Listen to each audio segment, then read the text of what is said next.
and welcome. You are watching Eagle News America. I'm Philip Toledo coming to you from Atlanta, Georgia. It's the first day of December in the year 2020, and tonight we have updates from several of our correspondents across North America, like Bureau Chief Thomas Likeness in Edmonton, Alberta. Canadians digging themselves deeper into debt. Eliza Gonzalez Magligmot in Washington. BC Mayor announces $10 million in housing stabilization grant. EJ Gonzalez in Alexandria, Virginia. Virginia Governor volunteers at food banks and Loudoun County schools transition to in-person learning despite rise in cases. Then Carlo Valdez in Union Township reports about businesses in Newark not receiving any grant if they should ignore the shutdown. Then in Fort Worth, Texas, Lovely Anderson. Several stories tonight coming from the Lone Star State. Pfizer COVID-19 vaccines arrive in Texas, and Fort Worth Mayor Betsy Price says on Twitter she and her husband are doing well and ways to protect yourself from identity fraud and money scammers. Layla Agbalog in Bakersfield, California. UCLA nurses hold a COVID-19 awareness vigil following a spike in cases. Then Macy Membrere in Sacramento reports about COVID-19 cases in California continuing to rise and the state having to issue a possible second stay-at-home order. Plus, business correspondent Bobby Soriano in New York reports about the rise and fall, and rise again, of Bitcoin. And for tonight's virtual roundtable, if there's time, that celebrity you'd like to meet and what one question would you ask him or her? Our coverage begins now. Let's take a look at today's COVID-19 numbers worldwide, according to the Coronavirus Resource Center of Johns Hopkins University in Medicine. As of 6 p.m. Eastern Time today, Tuesday, December 1, 2020, the number of cases of COVID-19 reported worldwide is now more than 63,621,000. The top three countries on the list with most recorded cases are the United States with 13.6 million, India with 9.4, and Brazil with 6.3 million. Sadly, the virus has now claimed more than 1,475,000 lives worldwide. And the three countries with the most number of COVID-19 related deaths are the same. The US with more than 269,000, Brazil with more than 173, and India with more than 137,000. The United Nations High Commission for Refugees has appealed to Ethiopia's government to allow the humanitarian workers access to refugee camps in the restive dissident Tigray region. The body has been blocked from the region from the month-long hostilities between the federal government and separatist leaders. Camps house 96,000 refugees from neighboring Eritrea who have fled as the conflict spilled over there. Let's take a look. Refugee Agency is today appealing to the federal authorities in Ethiopia for urgent access in order to reach Eritrean refugees in the Tigray region who are in desperate need of humanitarian assistance and services. Our concerns are growing by the hour. The camps will now have run out of food supplies, making hunger and malnutrition a real danger. We are also alarmed at unconfirmed reports of attacks, abductions, and forced recruitments at the refugee camps. UNHCR strongly reiterates its call for safety and security of refugees.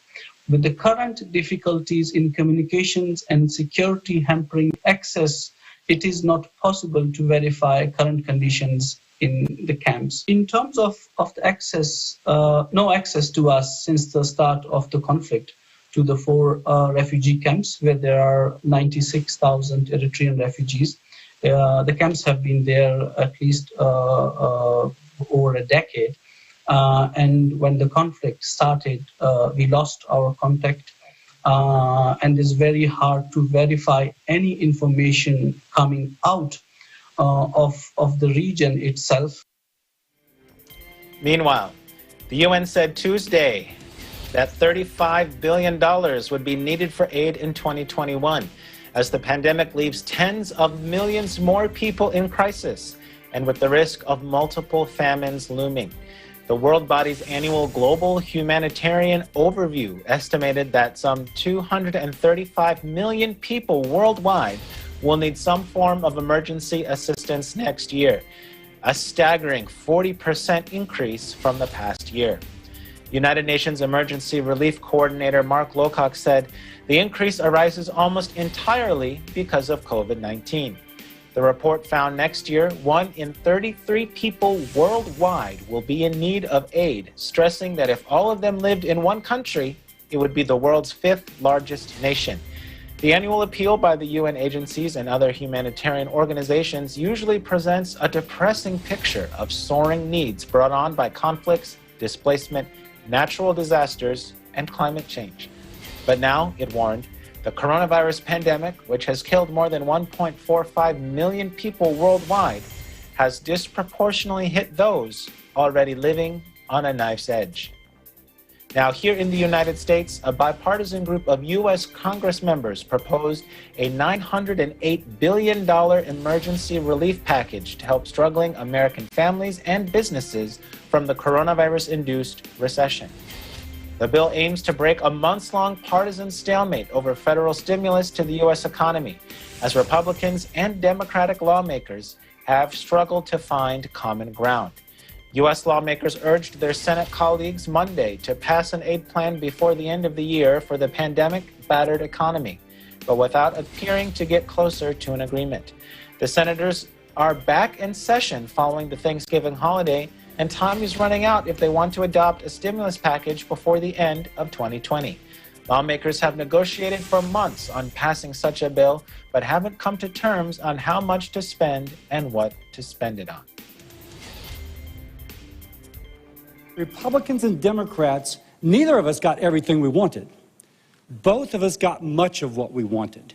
And I think that combination reflects what Congress is supposed to do, reconciling different priorities, but ultimately doing something good for the American people.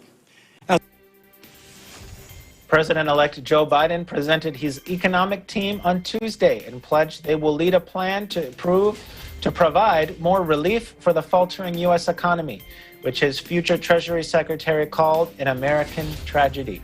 The diverse group that has women and minorities in key roles is set to inherit the fallout from millions of job losses, along with an ongoing wave of corporations laying off workers and small businesses shutting their doors amid a spike in COVID-19 cases. Even with the good news on possible vaccines, they may not come soon enough to prevent further damage.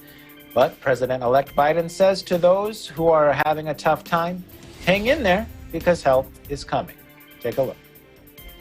We're going to get this economy moving again. We're going to create jobs, raise incomes, reduce drug prices, advance racial equity across the economy, and restore the backbone of this country, the middle class. Our message to everybody struggling right now is this: help is on the way. Now, let's head over to Canada. Alberta Bureau Chief Thomas Likeness tells us why Canadians are digging themselves deeper in debt. Thomas. Oh, Thomas, looks like you've got the 2020 technical difficulty.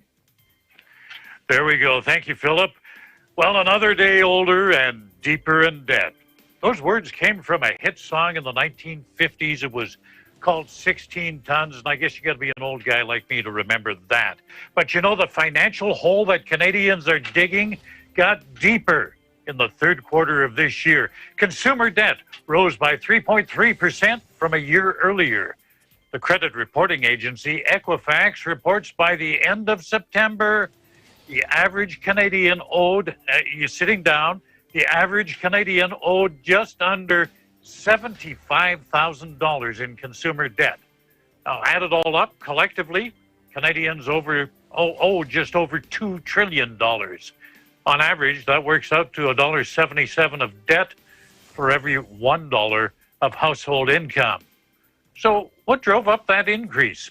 Car loans. That was one of the biggest factors. You know, because of the pandemic, manufacturers were disrupted.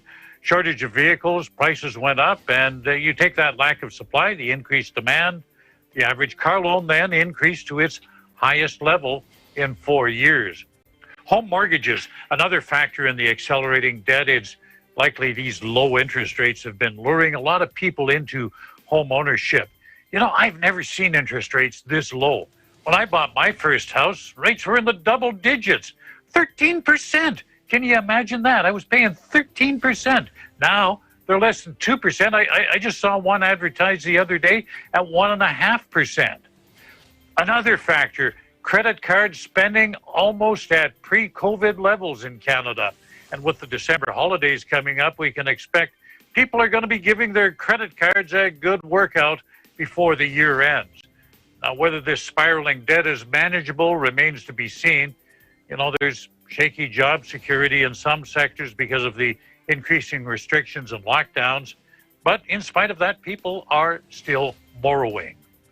I hope you're keeping your head above financial water. But in the meantime, I wish you all good health. Remember to take care of others. Take care of yourselves. Stay home, stay safe, and stay tuned to Eagle News for accurate and balanced coverage of the COVID-19 pandemic and other current affairs. In Edmonton, Canada, Thomas I. Likeness, Eagle News. We live in interesting times. Back to you, Philip. Thanks, Thomas. Now, just out of curiosity, are people actually defaulting on their loans and mortgages? Well, that's hard to say. Now, so far, the default numbers are not alarming, and that's because we had a number of payment deferral schemes in the country. Banks were allowing people to defer their mortgage payments. Utility companies did the same thing. But those programs have pretty much come to an end. So, well, while defaults are still at a very low level, Equifax is worrying that these numbers may be masked by these programs from a few months earlier. And as we progress down the road, we'll see more and more people not being able to make their payments in the months ahead. Equifax also noted that 12% of the new loans that were taken out, they were taken out by people who had already used payment deferral programs. Philip? Thanks, Thomas. And I know you wish that all of our heads were above financial water, so to speak. But, you know, for those out there, especially maybe some of our younger viewers, maybe earlier in their career or, you know, just getting into the finance journey, what are the warning signs that a person may be in financial trouble? Yeah, there's a few things that'll tell you whether your financial health is in peril. One of them, you're constantly overdrawn at the bank. Using your credit cards for day-to-day expenses. Now, it's one thing to use your credit card to get the points, as long as you're paying it off right away. But if you're using your credit cards because you have no other money, not a good idea. Payday loans, definitely a sign that you're in trouble. Of course, getting calls from bill collectors, maximizing your line of credit. You're behind on your car payments. You know, when you reach this point, it's time to talk with a credit counseling agency. In Canada, there's a number of nonprofit agencies that can guide people on how to avoid disaster. But, you know, the best bet, Philip, is to avoid debt as much as possible and don't use credit as a way to comfort yourself in these hard times. And, well, I'm not feeling so good today, but, you know, that new flat screen, that 75-inch flat screen, I'll feel a whole lot better. Maybe so for an hour until you realize you got to pay for it. Philip? That's right, and I think bigger screens use more energy for your electric bill, right, Thomas? Very, very definitely. All right, thank you so much for your report, Thomas. We'll catch up with you at the end of the show. You take care, Philip. Now, when we come back, we'll have updates from our Eagle News correspondents in Washington, Alexandria, Virginia, and Union Township, New Jersey. You're watching Eagle News America. Please stay with us.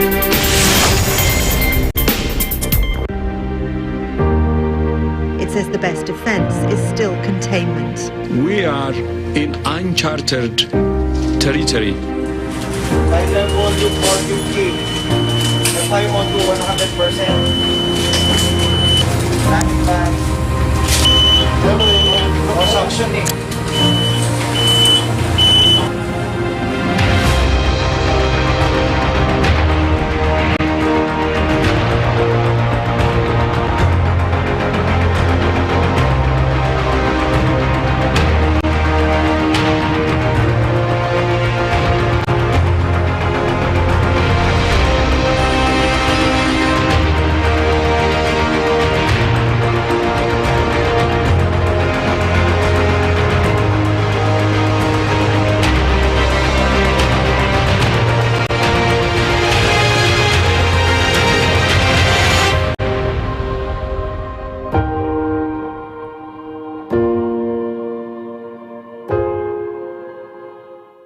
there, Arnie Aquino here at Hatley Castle, one of the filming locations for the X-Men series. Don't forget to tune in to Digital Nest only on Net 25.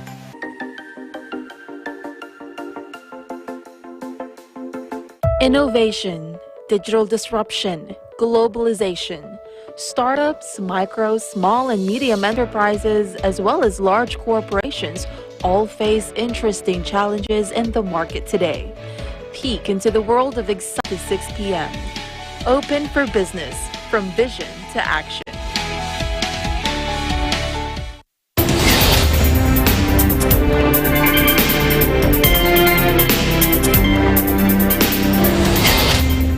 Welcome back, everyone. You're watching Eagle News America. I'm Philip Toledo, coming to you from Atlanta. Good news for both affordable and small housing providers and their tenants. D.C. Mayor Muriel Bowser announced $10 million in grant money to help assist renters and property owners that may be facing financial burdens due to the pandemic. In Washington, Eliza Gonzalez-Manglikmot is with us this evening. Eliza? Thanks, Philip. That is correct. Mayor Muriel Bowser of D.C. announced a new $10 million investment in housing stabilization grants to support the district's portfolio of affordable and small housing providers. Federal CARES Act funding will be used to cover rent arrears or unpaid rent during the COVID-19 public health emergency, to assist renters and to stabilize properties that may be in distress. Mayor Bowser said this pandemic inevitably brought an unprecedented and disproportionate financial burden on low-income renters, and they cannot be faulted for it, Philip. So by giving this option to housing providers to apply for assistance on behalf of their tenants, relief is possible. Mayor Bowser says the housing stabilization grants will help protect the affordable housing stock and keep residents in their homes, especially during these times. Now, the housing stabilization grant programs will, number one, cover rent arrears or unpaid rents accrued from April 1, 2020 through November 30 of this year. This will be paid by the district to housing providers in an 80-20 split. So what does that mean? With the district contributing 80% of the rent, up to $2,000 in assistance, and the landlord forgiving the rest. Now, according to a release by the mayor's office, the housing stabilization grant programs will be available to two groups of housing providers. Group A, it will be administered by the DC Housing Finance Agency, or the DCHFA, that will include housing providers in the district's portfolio of income-restricted affordable housing projects financed by the Housing Production Trust Fund, low-income housing tax credits, or other local and federal affordable housing funds. Group B will be administered by the Department of Housing and Community Development, or DHCD, that will include small housing providers with 20 units or fewer in their portfolio. Now, there is a condition for the assistance, Philip. The housing provider will be required to absolve the tenant of all arrears, including fees, penalties, and interest accrued during the period of, again, April 1 through November 30 of this year. What does this mean? This means that tenants will be caught up on any and all back rent during the public health emergency. Now, applications for this grant open today, December 1st, assessed on a rolling basis, and will close on December 11th. For more information on the Housing Provider Rental Assistance Fund, visit coronavirus.dc.gov/rent. In Washington, Eliza Gonzalez-Manglikmot, Eagle News. We live in interesting times. Back to you, Philip. Thanks, Eliza. And, you know, this is really good news, especially not only for tenants, but also for the housing providers themselves. Now, what is the backstory on this housing assistance? What makes this different compared to other financial rent assistance that we might have heard about already? Well, Philip, based on the mayor's release, DHCD Director Polly Donaldson said they heard the district's small housing providers requesting. So it's the housing providers who requested for this, for ways to be able to apply for assistance on behalf of their tenants. And so with this 80-20 arrangement, at the end of the day, this is everyone helping each other. So this means the housing providers will be the ones to apply for assistance to cover the unpaid rent of their tenants. DCHFA Interim Director Christopher Donald said that the DCHFA and the DHCB's affordable housing portfolio has 274 properties and over 30,000 units across the city. Imagine that. Tenants in these properties have suffered from the impact of COVID-19. A lot of them have lost their jobs, and with the payment of some of the arrears, the burden on both tenants and housing providers are somewhat reduced. Philip, in addition to today's new program announcement, Mayor Bowser also announced that an additional $4 million in CARES Act Community Development Block Grant funds will be directed for the district's Coronavirus Housing Assistance Program, or the CHAP, bringing the program to $10.2 million.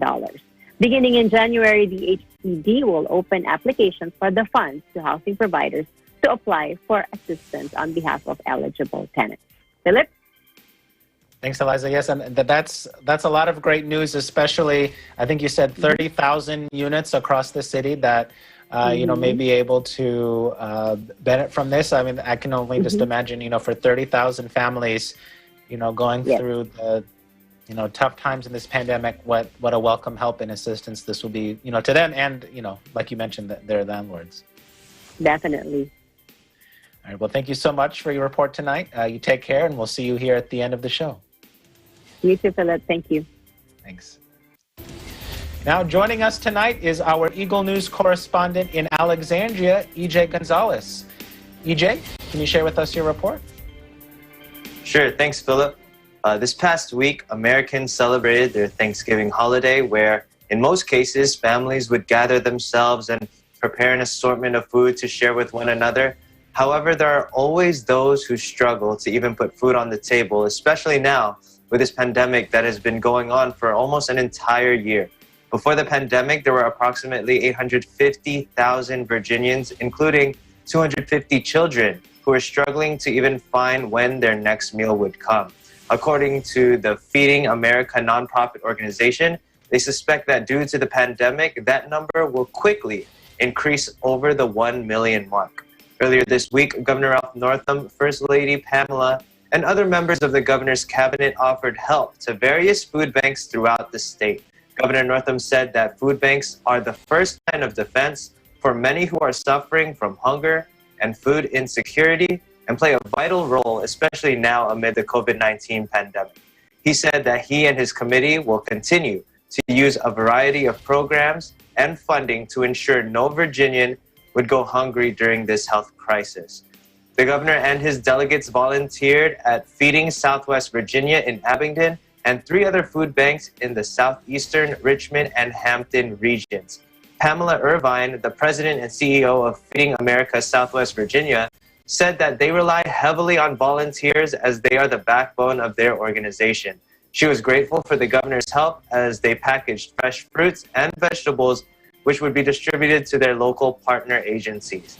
In July, $1.4 million in CARES Act funding led to the launching of the We Care COVID-19 Virginia Emergency Food Support Plan, and since then have provided around 100,000 food boxes to Virginia families. An additional $7 million was allocated earlier this month. Now, according to the Virginia Department of Health, the 7-day moving average for COVID-19 cases and percent positivity rate continues to see an increase. The state now is averaging over 2,000 cases per day, and the percent positivity rate is at 8%. The death toll has risen past the 4,000 mark and nearing the 4,100 mark. Despite the rise in COVID cases in the state and nationwide, some students in the Northern Virginia area have resumed in-person learning. Today in Loudoun County, around 7,500 students were brought back into schools, and Prince William County has begun hybrid learning where students would be in classrooms 2 days a week. Alexandria City Public Schools, they were supposed to return in-person learning this week, but has postponed their transition to January, while Fairfax County Public Schools and Manassas Park Schools have canceled their plans for in-person learning for now and will resume virtual instruction. With all that's going on, we're wishing everyone safety and good health as we continue to battle this pandemic. In Alexandria, Virginia, EJ Gonzalez, Eagle News. We live in interesting times. Back to you, Philip. Thanks, EJ. Now, it is unfortunate to hear about the rising numbers there in your part of the country. How have you and your family been coping with that? Did it affect any of your plans for the Thanksgiving weekend? Yeah, so I mean, the numbers, they're definitely intimidating. So we actually didn't go out for the holiday or on Black Friday. You know, we usually have a tradition to go out and shop at midnight, but we spent a little too much. But, you know, at least we're doing our part in the recovery of our economy, right? Right, all jokes aside, the risk of infection is at an all-time high right now, man. There are those who we know who have actually tested positive in their workplace. So in my opinion, going back to in-person learning, like some of these students in school or even going to the office right now, it just doesn't feel safe enough yet. You know, if it were up to me, I'd keep everything virtual, at least until we see that the percent positivity rate declines, because for the past month and a half, it's been steadily increasing, and now it's at a record high. Absolutely, and I think, as you know, we've heard other reports prior to this, you know, it's especially important now as we're heading into winter. Many places are getting cold. You know, that means instead of outdoor dining and, you know, hanging out in the park with your friends and family, you know, anything that you do is probably going to be indoors. And so, right, you know, just we have to all be careful. Absolutely. Yeah, definitely. Well, thank you so much, EJ, for your report. We'll catch up with you here at the end of the broadcast. Awesome. Thanks, Philip. Now, follow the 10-day shutdown, or you won't get any grant. This is the warning to small businesses in Newark, New Jersey, after a $2 million grant announcement has been made. In Union Township, Bureau Chief Carlo Valdez has the report. Carlo? Thanks, Phil. Small businesses in Newark is allocated with $2 million in grants due to the coronavirus pandemic. But if they ignore the 10-day lockdown, then they will not receive any of it, according to Mayor Ross Baraka. The shutdown started the day before the Thanksgiving holiday, November 25, and will last until this Friday, December 4.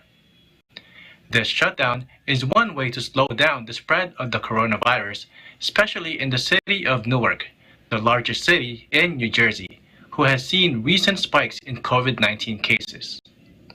As stated from last week's story, this order is not an executive order. Rather, it is a strong recommendation.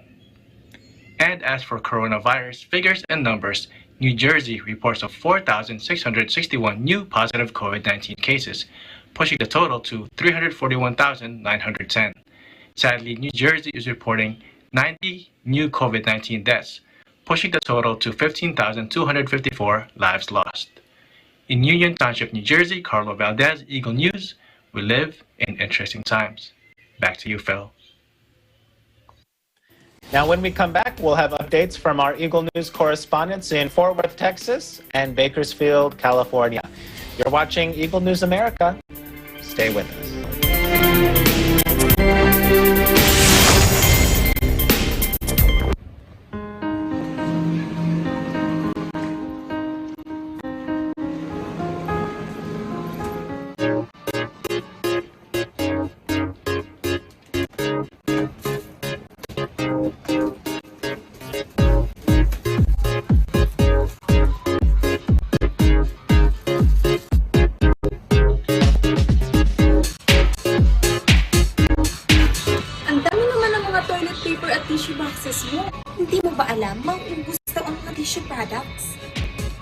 Bakit naman? Ang raw materials daw ng mask at tissue products ay iisa lang. Saan naman galing ang alitan yan? Ay basta, narinig ko lang din. Maraming diling kayang nagpo-post sa Facebook at Twitter, kaya kung ako sa'yo, kumuha ka na din. Sige na't mauna na ako sa'yo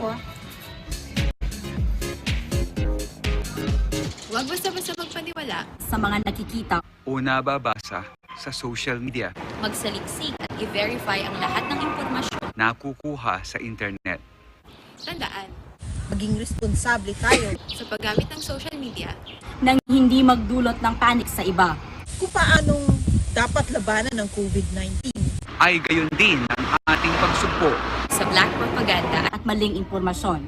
Dennis Lu, Lou Omelda, General Partosa, Tyranel Pililu, Hannibal Arevalo, EBC Japan Euro, around the world. Events that affect people, move communities, or simply inspire us. Interesting events that people need to know. In these interesting times, we continue to be a competent partner in delivering news about these events. Fast, accurate, balanced, eagle news, because we live in interesting times.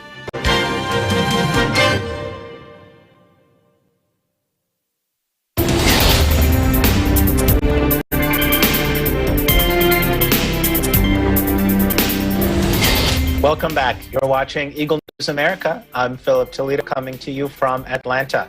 We have several updates from the Lone Star State tonight, starting with COVID-19 vaccines arriving in the state of Texas. Fort Worth Mayor Betsy Price saying she's doing well, plus some tips on how to protect ourselves from identity theft and financial scammers. In Fort Worth, Lovely Anderson has the details. Howdy, Lovely. Thank you, Philip, and howdy to you as well from the Lone Star State. As we kicked off the first day in December, the last month of this year, we woke up to freezing temperatures here in Fort Worth, 30 degrees to be exact. I hope you all start expecting. Late Monday night, Texas Governor Abbott tweeted, "The first mass air shipment of Pfizer's COVID vaccine arrives as airlines prepare for more. Texas already has more than 4,000 providers signed up to distribute the vaccine. We expect to have more than 6,000 in 2 weeks. We will add more with the Moderna vaccine." Monday over the Thanksgiving holiday, a total of 3,356 new cases were reported in our county as of Monday, November 30th.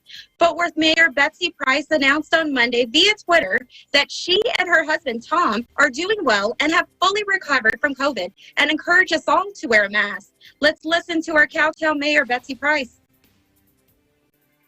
Hi, everybody.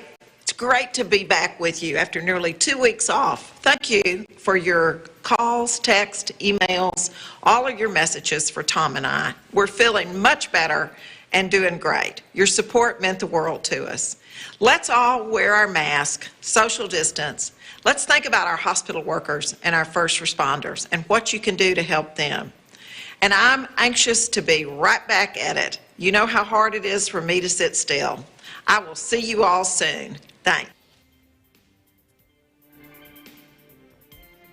Glad to hear Mayor Price and her husband doing well. As we inch closer and closer to the holiday season, and as people are getting desperate for money, I remind all of our viewers to be aware, to be alert, and to be very mindful of phone, email, and all financial scams. The Federal Trade Commission provides a wealth of information to protect you and your family from these scams. Here are some of the ways, according to the FTC, to avoid scams. Block any and all unwanted calls and text messages.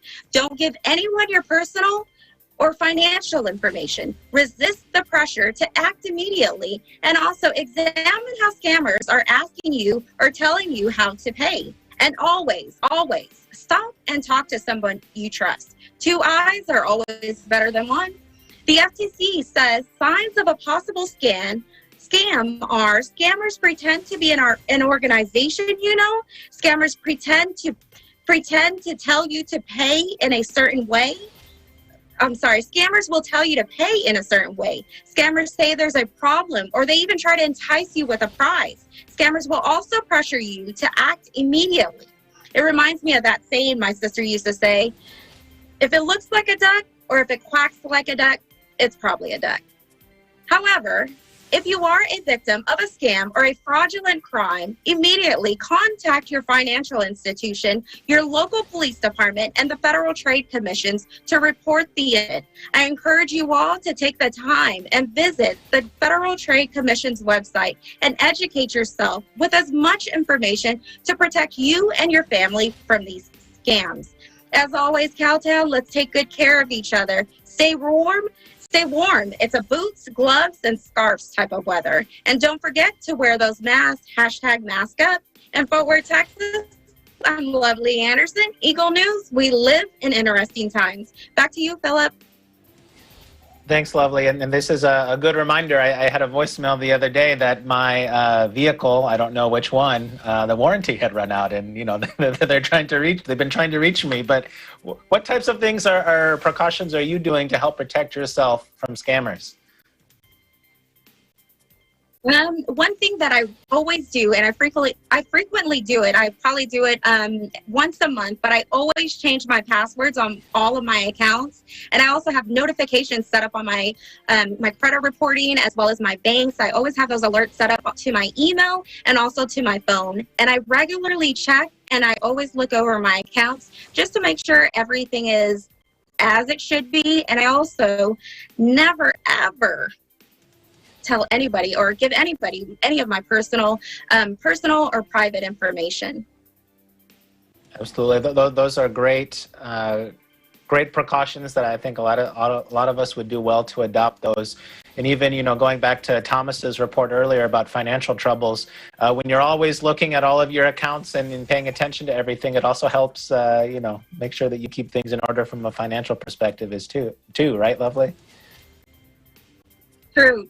It does. And I just had a friend that unfortunately they were a victim of a recent scam, and it's just one of those things. You have to be vigilant. You have to pay attention, and you always have to be sure that you are looking over all of your stuff regularly. So if there is any difference or if there's a change, you can catch it right away. Absolutely, and be careful what you click on social media. Yes. That's how they get you too.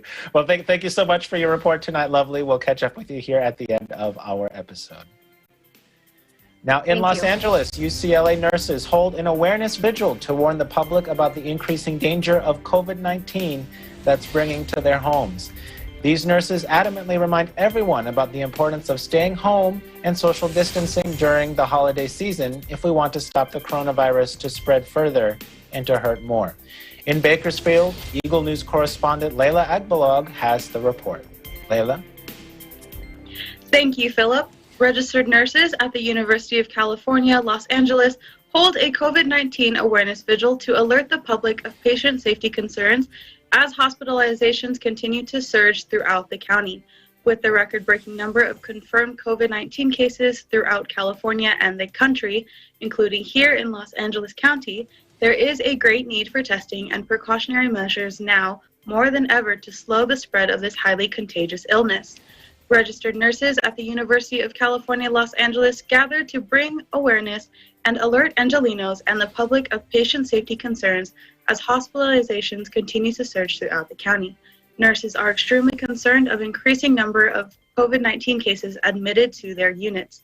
Marcia Santini, an RN at UCLA's emergency department, states, "As the holiday season approaches, we are urging the public to stay home and socially distance in order to prevent a dangerous level of COVID admissions in our hospitals. Without action from the public and UCLA to provide the resources and staffing we need, nurses fear that we will not be able to provide safe patient care with any surge of admissions. This growing concern with increasing number of cases throughout the county is also greatly felt by nurses and healthcare personnel throughout the state. In response to this, the California Nurses Association and National Nurses United announced that nurses in California were successful in obtaining a new order mandating hospitals in the state to require weekly COVID-19 testing of all hospital staff and patients.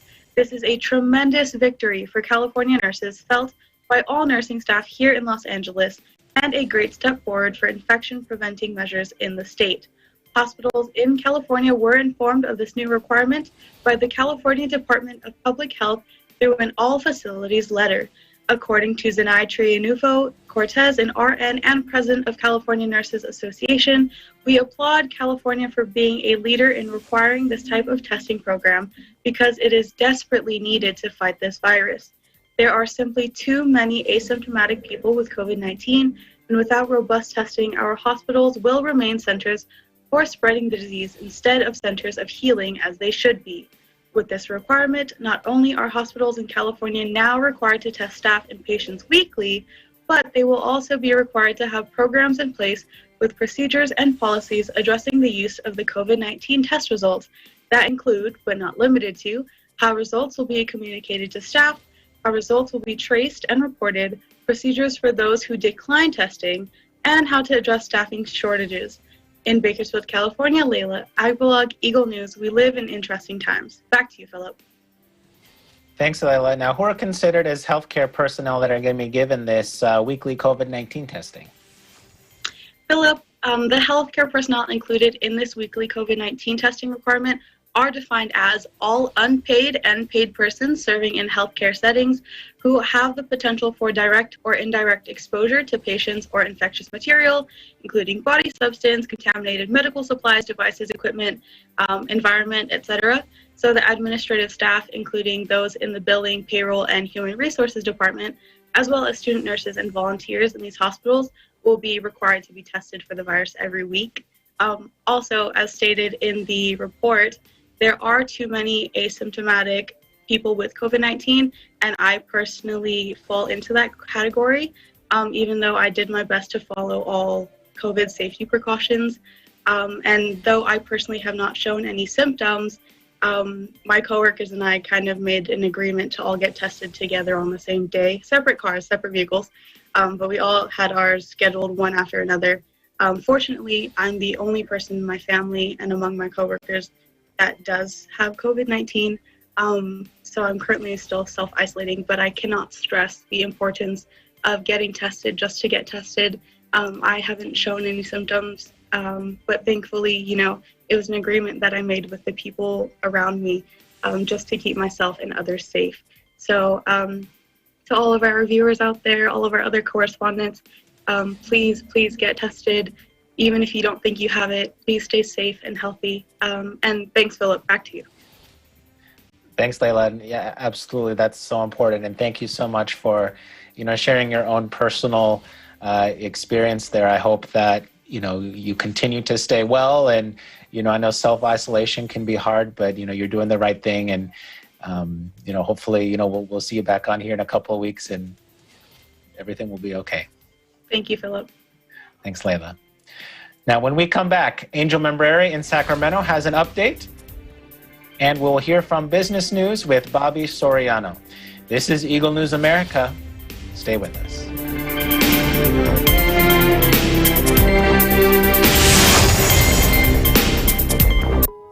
Hello there.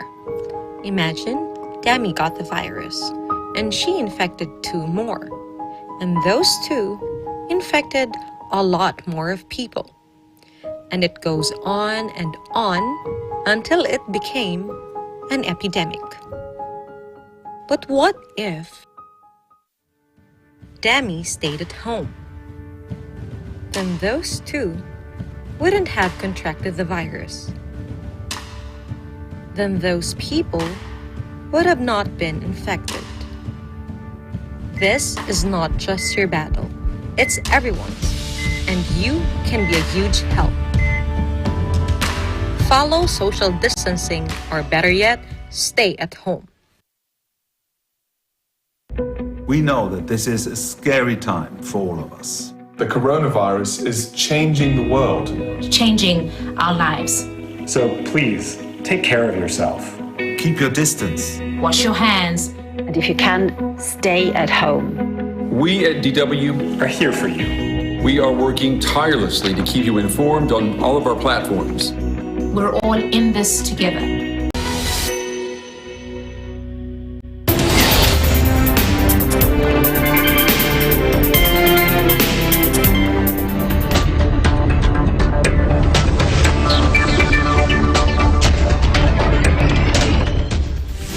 Tonight, we're getting a quick lesson on Bitcoin, what it is and how it works. Bobby Soriano of our business desk has all the details. You may have heard about it in passing. The next big investment opportunity, some might say. Others call it the next big bubble ready to burst. And others simply think of it as a scam. Whatever others may think of it, EBC Business is here to present to you the facts on one of the most controversial financial instruments of our time, Bitcoin. Bitcoin is a form of cryptocurrency, much like the US dollar, the Philippine peso, or the British pound. One Bitcoin has a monetary value attached to it where it can be then used to purchase or sell goods where Bitcoin is accepted. Similar to paper currency having many different forms and values, there are also many different forms and values of cryptocurrency. But Bitcoin is the most recognized and most valuable of them all. This leads to the next obvious question. What gives Bitcoin its value? This is probably the most difficult question to answer because much like regular paper currency, many things can affect the value of Bitcoin. How much of it is in supply, its current demand, and how it is being regulated. Supply of Bitcoin is the easiest to analyze because there's actually a set amount of it. Many people have the misconception that because Bitcoin is digital, anyone can make more of it. The truth of the matter, however, is that its creator, who remains unknown to this day, set the total amount of Bitcoin that is actually possible to be in circulation at 21 million Bitcoins. The limit of Bitcoin is permanent and is enforceable through the use of blockchain technology. Bitcoin is decentralized, meaning to say it cannot be manipulated by any single government entity. Without going too far into the topic of how Bitcoin supply changes, think of it in the same way as gold. There is a finite amount of gold in the world, miners discover new gold, and that new supply has an impact on the value of gold. For Bitcoin, digital miners discover new Bitcoins, and that new supply is added into circulation. Blockchain technology, which is beyond the scope of this introduction, is what allows every single Bitcoin in circulation to be properly accounted for so that no one single Bitcoin owned by one person can be fraudulently used or counterfeit by another. The safety and security of knowing that every Bitcoin was safely accounted for in a public, uneditable ledger propelled Bitcoin to stratospheric levels of valuation as more and more entities adopted its use throughout the world. The first ever Bitcoin transaction was recorded in 2010, when 10,000 Bitcoins were used to purchase 2 pizzas. Fast forward to December 17, 2017, when 1 Bitcoin reached a record high of $19,783. While a Bitcoin itself is extremely difficult, if not impossible, to counterfeit, that's not to say hackers could not find workarounds.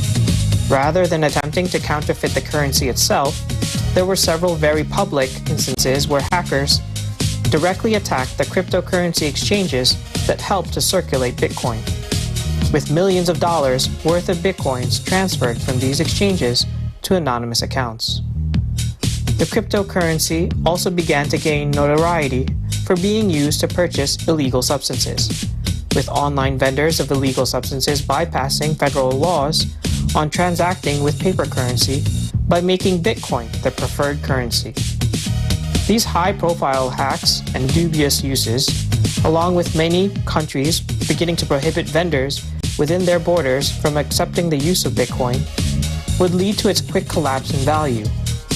By January of 2019, the value of Bitcoin had collapsed to $3,747, a decrease in value of 81% from its all-time high in December of 2017. That wouldn't be the end of Bitcoin's story, however.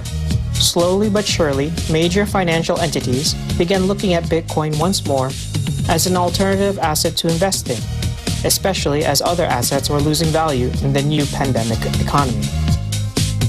Cryptocurrency exchanges became more secured in processing transactions. The Intercontinental Exchange, owner of the NYSE, made investing in Bitcoin less riskier by developing Bitcoin futures and options that would allow an investor to gain a profit even if a drastic drop in price were seen again. Major transaction corporations, such as PayPal, also developed tools to allow US users to safely buy, hold, or sell Bitcoin on their platform. All of these moments would help to stabilize the value of Bitcoin once more, and on November 30th, 2020, almost 3 years after reaching an all-time high, the cryptocurrency reached a new record high of $19,860. It remains to be seen whether Bitcoin can maintain its resurgence. While its acceptance is more widespread now with better risk controls in place, its adoption is still being met with skepticism. particularly by governments that do not want to see a decentralized Bitcoin overtake their own national currency. These governments, however, may only be slowing down the inevitable, with researchers reporting more than 2.9 million unique cryptocurrency wallets already taking part in the digital currency revolution. Reporting from New York, Bobby Soriano, Eagle News, we live in interesting times. Thanks, Bobby. Now for our virtual roundtable today, we're going to ask everyone on our Eagle News team which one celebrity they'd like to meet and what question they would want to ask him or her. Now, on my part, I think I want to speak to the creator of Bitcoin, whoever that is, because I think I'm going to need a little bit more of a remedial explanation on what a cryptocurrency is and how it works. Something very hard for me to follow, but on a serious note, let's talk to, or on a lighter note at least, let's talk to our Eagle News team tonight and find, Thomas, who's a celebrity that you'd like to meet and what question would you like to ask them? Well, I don't know whether he's a household word or not. A journalistic celebrity, Bob Woodward, Robert Woodward, the journalist who recently interviewed Trump, but he was the one, along with Carl Bernstein, who broke Watergate back in the Nixon years, and I just love to find out from him what it was like meeting in those parking garages with Deep Throat to find out all the secrets of the Nixon election campaign. Absolutely, Thomas. I can only imagine, especially in today's world, what that might look like. Lovely. How about you there in the Lone Star State? Are there any Lone Star celebrities you want to meet, or maybe outside of the Lone Star State? You know, it's funny, Philip, because I was thinking about it this whole time, a celebrity, and I couldn't think of one celebrity. However, not necessarily a celebrity, but for me, I consider myself a very spiritual person. I'm very big on my religion, and I am currently a member of my church, which is the Church of Christ. And one person I would love to meet is my spiritual leader. I would love, with everything going on in this world, I think, as for me, that would be one person that I would love to meet one day. Absolutely. That's a good choice, Lovely. EJ, how about in Alexandria? Who would you like to meet? Man, so I'm just super excited for the upcoming NBA season. There's been so much rumors going around. Of course, I'd have to pick an athlete, but as of right now, I would definitely want to meet John Wall and ask him, really, does he want to stay in D.C.? Because we definitely want him to stay, but I want to get his real answer. You know, he made a brief statement saying, you know, he didn't request a trade, but everybody's saying he did. I just want to get the real story. There's a lot of real stories I'd like to get from a lot of people these days. Eliza, how about in Washington? Which celebrity would you like to meet and what would you ask them?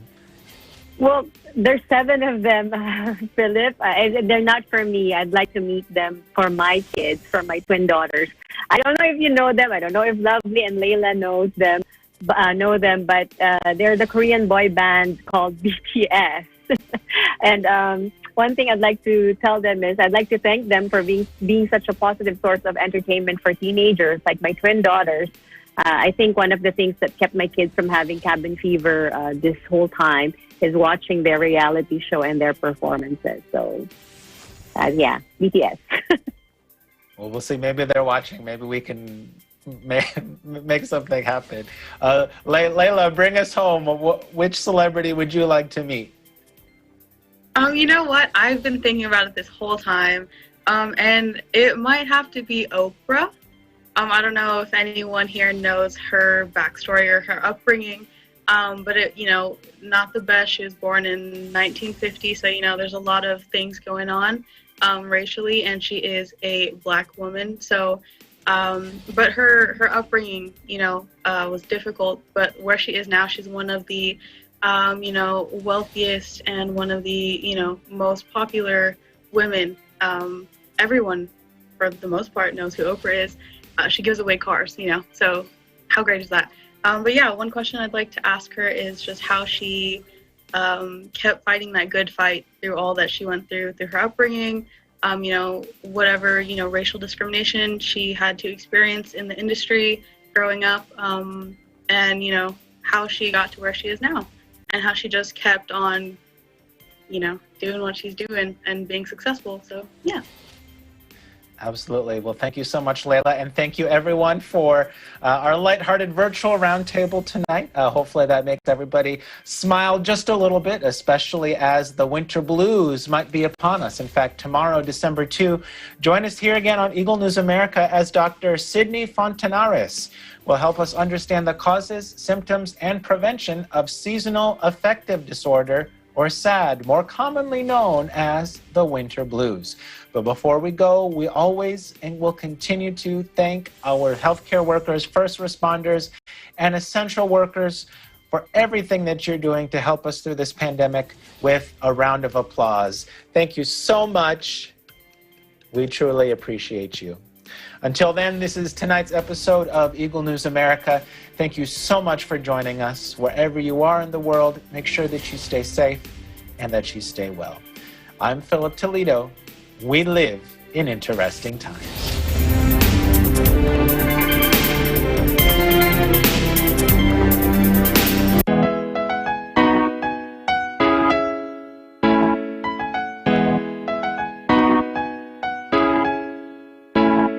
May sakit na lumalaganap, lunas di pa nahahanap. May paraan para wag kumalat, kaalaman ay ipamalas. Pag-aralan o dali na,